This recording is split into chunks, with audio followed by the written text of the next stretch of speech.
Quando a gente considera as relações entre oferta e demanda, é super importante a gente representar num gráfico. A gente consegue falar que existem deslocamentos, que a curva se desloca para a direita, que a curva se desloca para a esquerda. E se acontecer alguma mudança climática, tem algum problema, pode ter algum problema numa safra, então há uma diminuição da demanda e uma diminuição da oferta. Nossa, se há um aumento de preços de um tipo de produto que tem algum substituto, a demanda desse produto diminui, a demanda de outro aumenta. Quanto que aumenta? Quanto que diminui? Esse negócio de falar que aumenta e diminui é super interessante, muito importante.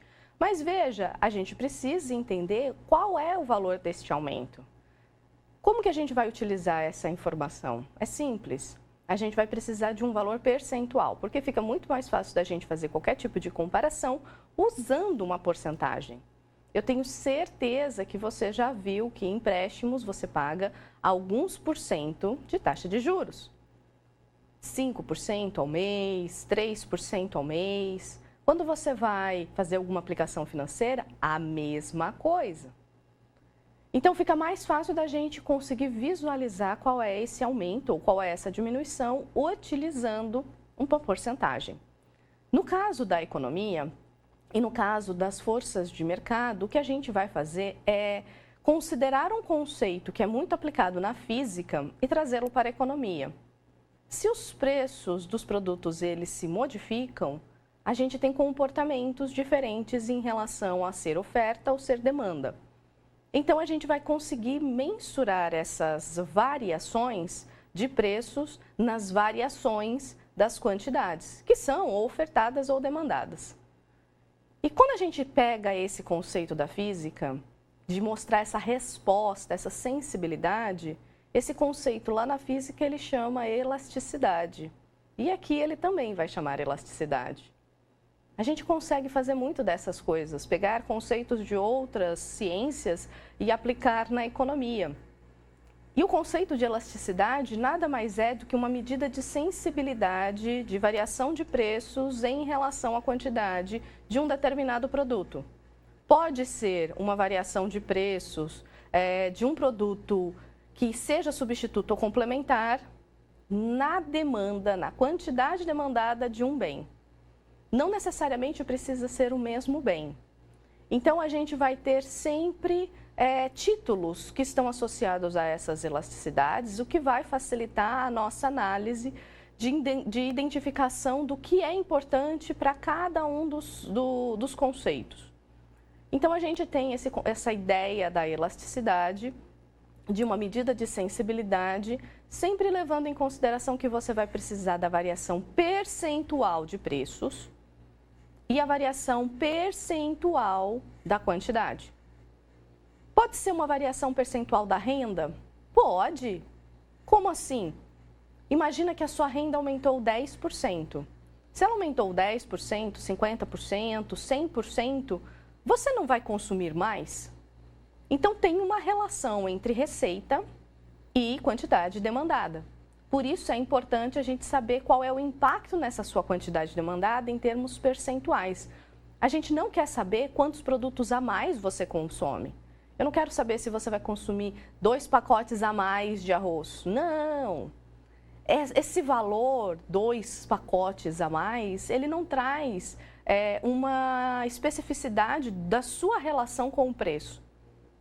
Então, a gente precisa fazer essas análises de forma percentual. Quando a gente está trabalhando com essa parte de elasticidade, dessas respostas, dessas variações percentuais, desse movimento que as curvas, elas, tanto de oferta quanto de demanda, elas vão apresentar, a gente consegue, não só como empresário, prever quais serão as nossas ofertas e qual vai ser a nossa receita que a gente vai conseguir obter dadas as nossas vendas, mas também como a gente vai responder em termos de consumidor. Como?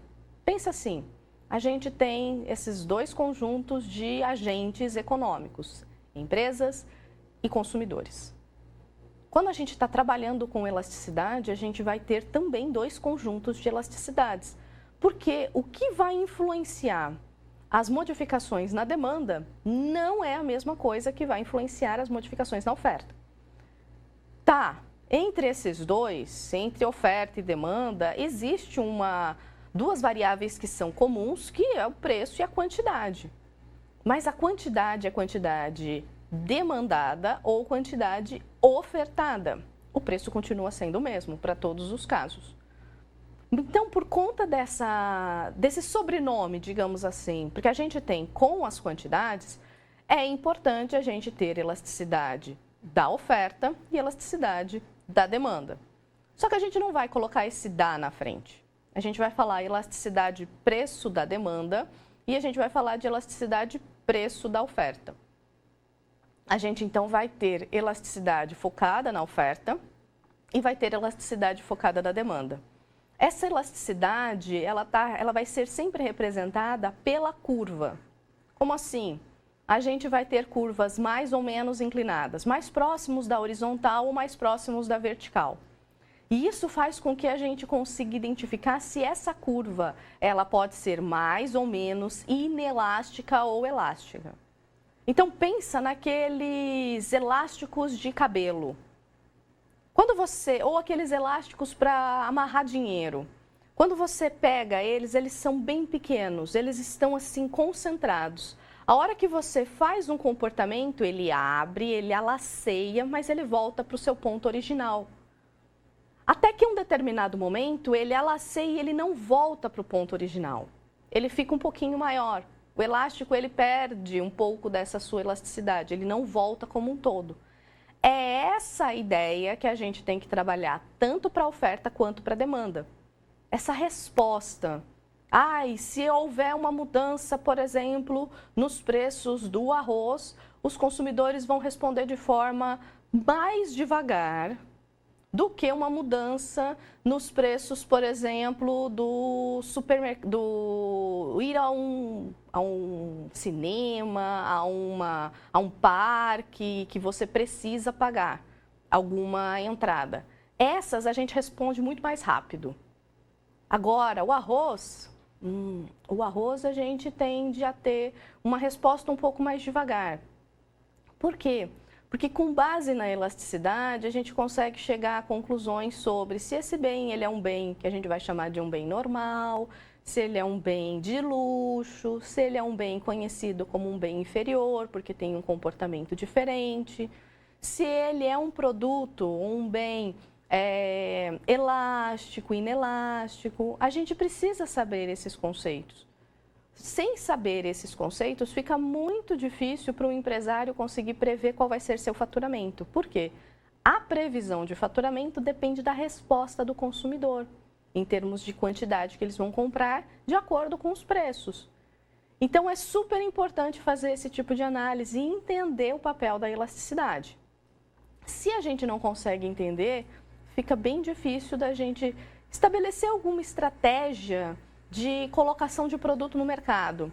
Isso também ajuda, quando a gente pensa na elasticidade, também ajuda a identificar conceitos que possam ser melhorados via propaganda, via algum benefício que você pode atrelar àquele produto para que as pessoas comprem cada vez mais. Então, é super importante a gente falar da elasticidade. Ela vai ser o ponto em que a gente consegue distribuir todas as relações.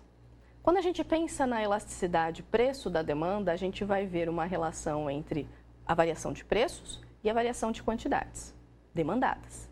Quando a gente está falando de uma demanda que é considerada inelástica, as pessoas elas respondem pouco, bem devagar. Elas não mudam com tanta frequência. Uma variação percentual no preço, ela vai ser maior do que a variação percentual na quantidade. Quando a gente está falando de uma demanda elástica, aí já é o contrário. A gente já tem essa resposta mais rápida. Então, isso significa que uma variação percentual no preço vai ser menor do que a variação percentual na quantidade. A gente vai ter uma demanda mais elástica.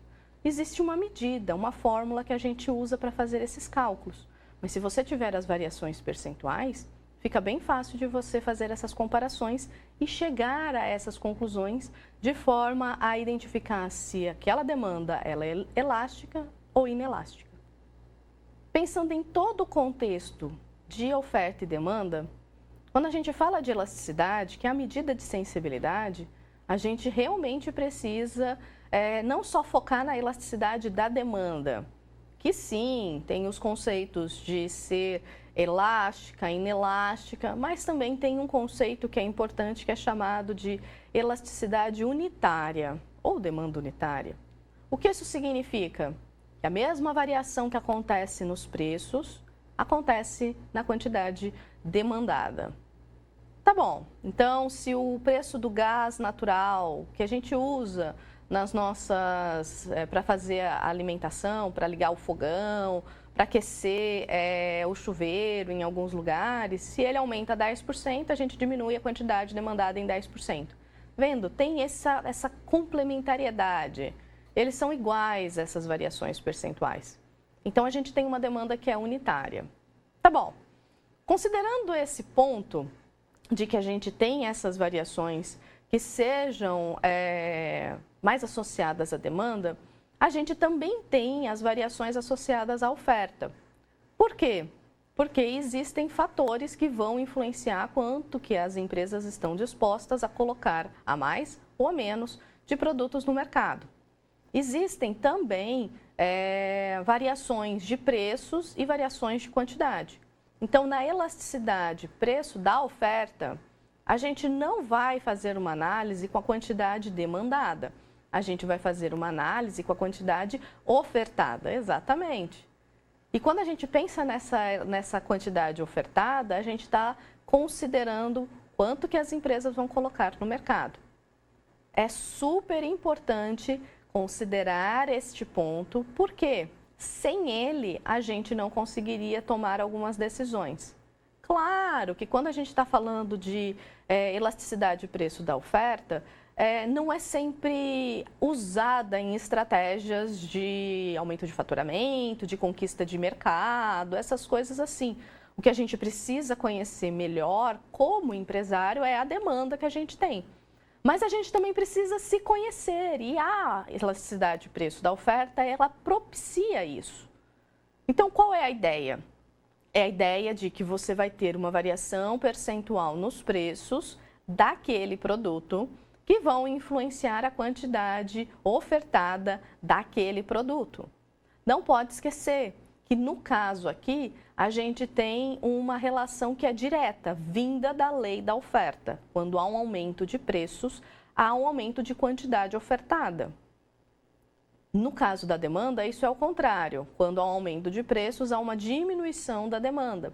Por isso que quando eu falei da demanda unitária, por exemplo, que um aumento de preços em 10% levava a uma diminuição de 10% na quantidade demandada. Veja, eu falei aumento e depois eu falei diminuição.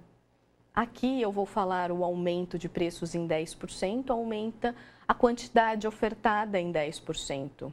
Tem a mesma função que é apresentada na lei da oferta, tá? Não esquece isso, é uma parte importante. E quando a gente está trabalhando com a elasticidade de preço da oferta, a gente também tem aqueles conceitos que são aplicados na elasticidade de preço da demanda. A gente também pode ter uma oferta, neste caso, inelástica.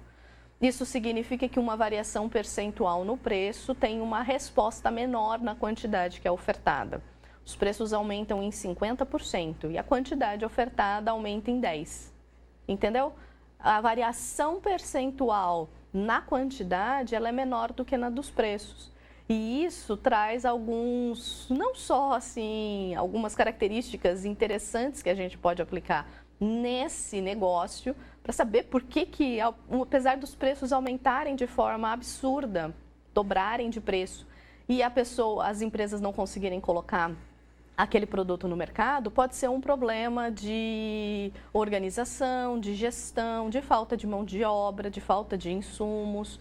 Pode acontecer outros problemas que também influenciem nessa falta de resposta da oferta de forma tão rápida, tá? Quando a gente está falando de oferta elástica, uma pequena variação de preços faz com que haja um aumento da quantidade que é ofertada. Essas respostas mais rápidas, elas tendem a ser, por exemplo, de produtos que são mais supérfluos, sabe? Que não demandam muito tempo. Por exemplo, quando a gente está falando de agricultura, a agricultura depende do tempo, depende do clima, não é plantar hoje e colher amanhã. Você vai colher daqui a alguns meses e esse tempo que você precisa, ele vai fazer com que a sua quantidade ofertada ela seja menor no curto prazo. No longo prazo ela pode ser maior, mas no curto prazo ela vai ser menor. Agora, se a gente estiver falando, por exemplo, da colocação de máscaras num supermercado, que vai para vender, ou máscaras que estejam associadas a equipamentos de proteção individual nos hospitais, essa quantidade ela pode aumentar de forma rápida.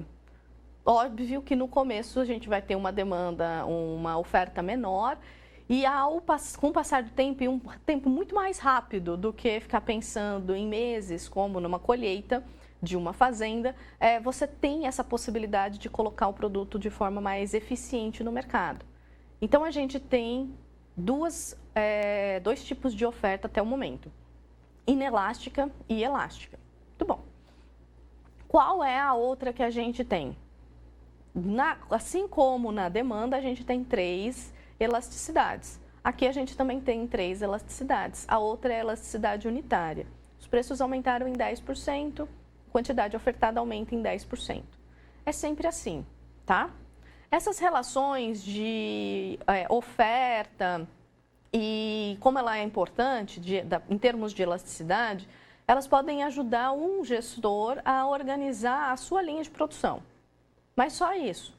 Não vai influenciar, por exemplo, no faturamento da empresa. Pode influenciar se a gente considerar custos de produção, mas não vai influenciar diretamente no faturamento da empresa, que depende da demanda.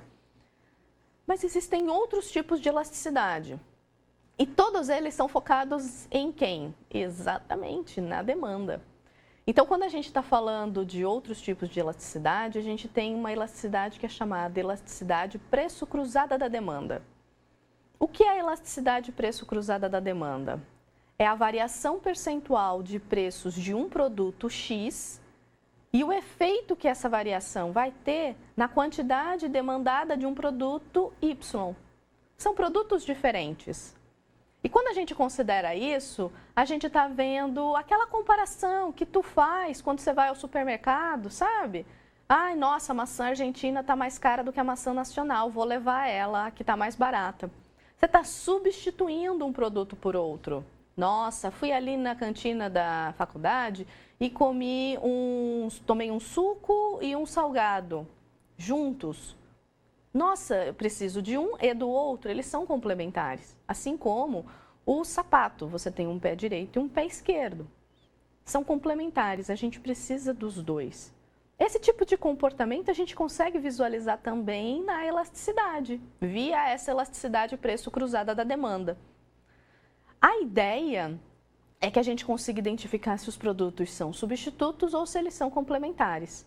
Quando a elasticidade ela é positiva, porque existe, obviamente, essa relação entre variações percentuais, e quando a gente faz essa divisão, se a variação ela é positiva, a gente está falando de produtos que são complementares. Se a divisão, se essa razão da elasticidade preço cruzada da demanda, de quantidade em relação a preço, ela é negativa, a gente fala que os produtos são substitutos. Isso é importante para também a análise e o planejamento de uma empresa, para que ela possa decidir se vale a pena ou não fazer uma modificação de acordo com o substituto que ela sabe que existe. Existe também a elasticidade renda da demanda, que tem a mesma ideia da elasticidade preço da demanda. Só que ao invés de comparar com o preço, a gente compara com variação de renda. Então, se a renda de um funcionário aumenta, ele vai comprar mais. Então, essa relação a gente consegue visualizar usando a elasticidade renda da demanda.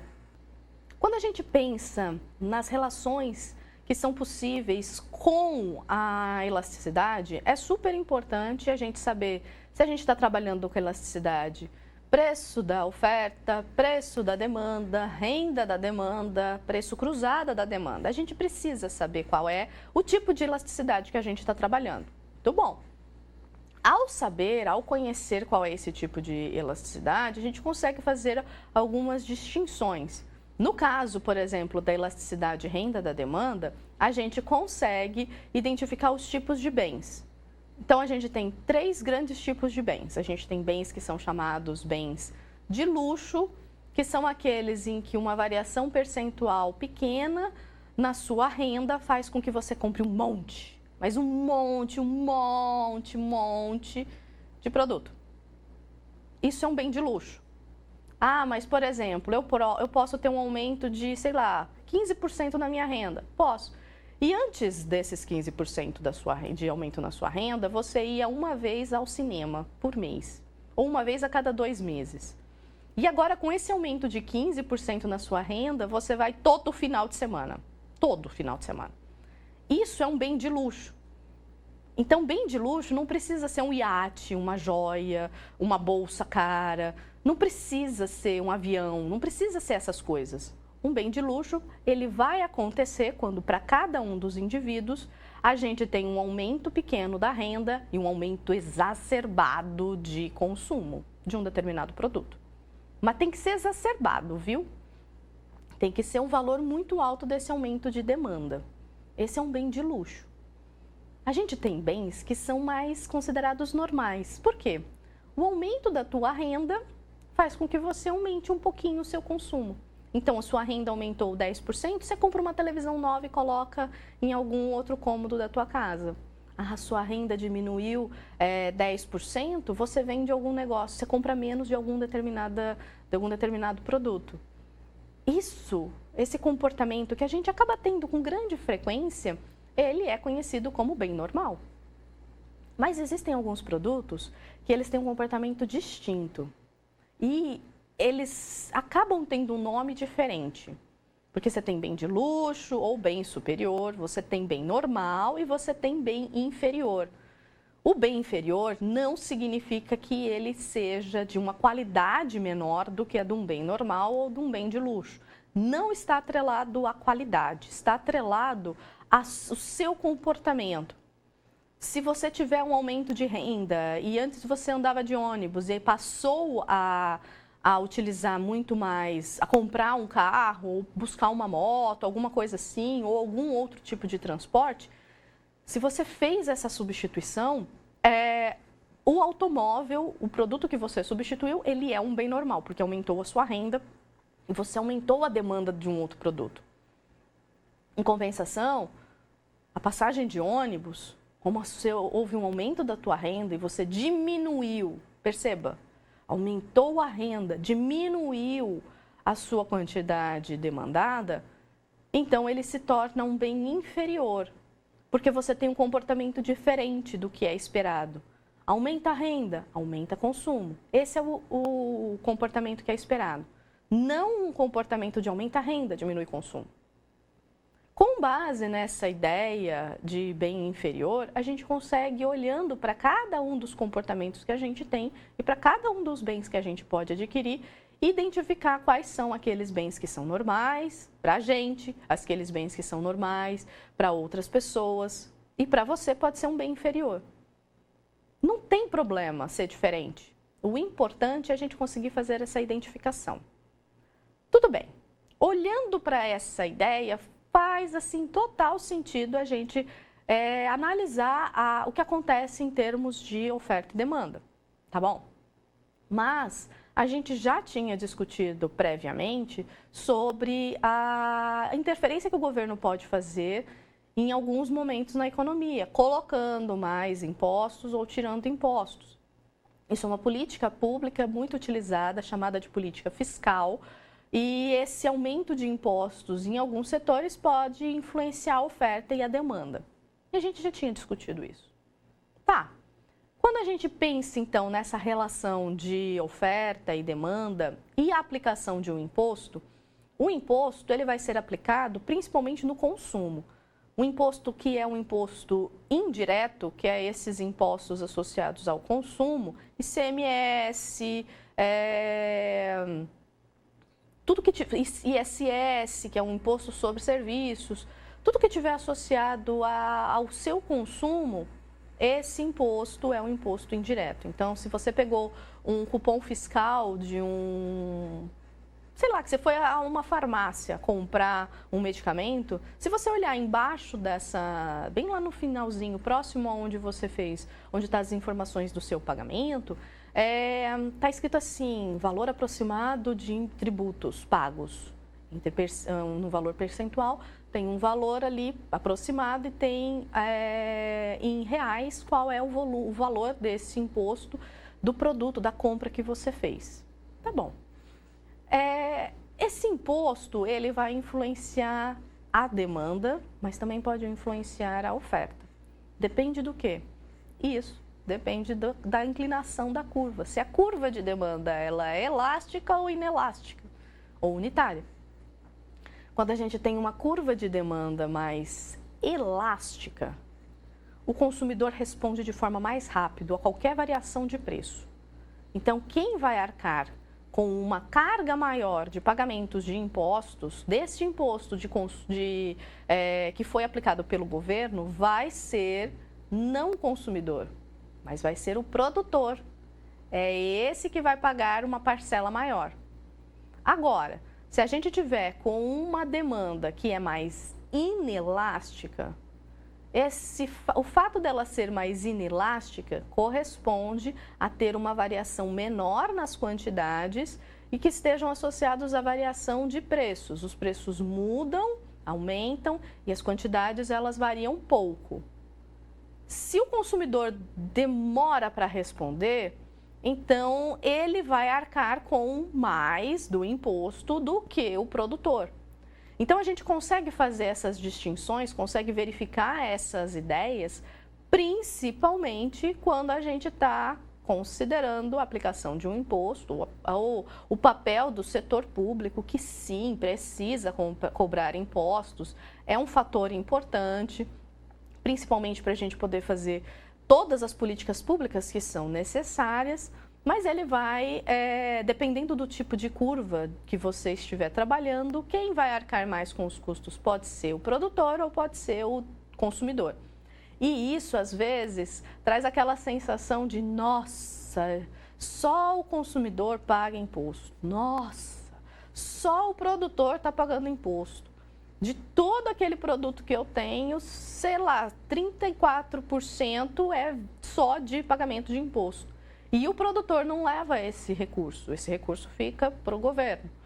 Então, às vezes, entender como é que a demanda ela se organiza, como que ela está considerando em relação aos preços as suas mudanças de quantidade, é também uma coisa importante que deve ser feita não só pelo empresário, para ele tomar as decisões que são necessárias para que ele possa vender mais, conquistar mais mercados, mas também ser um fator importante para o governo. É importantíssimo considerar qual é o tipo de demanda que a gente está trabalhando, porque isso pode, em algum momento, dar aquela impressão de que existe muito mais imposto para um tipo de agente econômico do que para o outro. Na demanda unitária, cada um paga um pouco.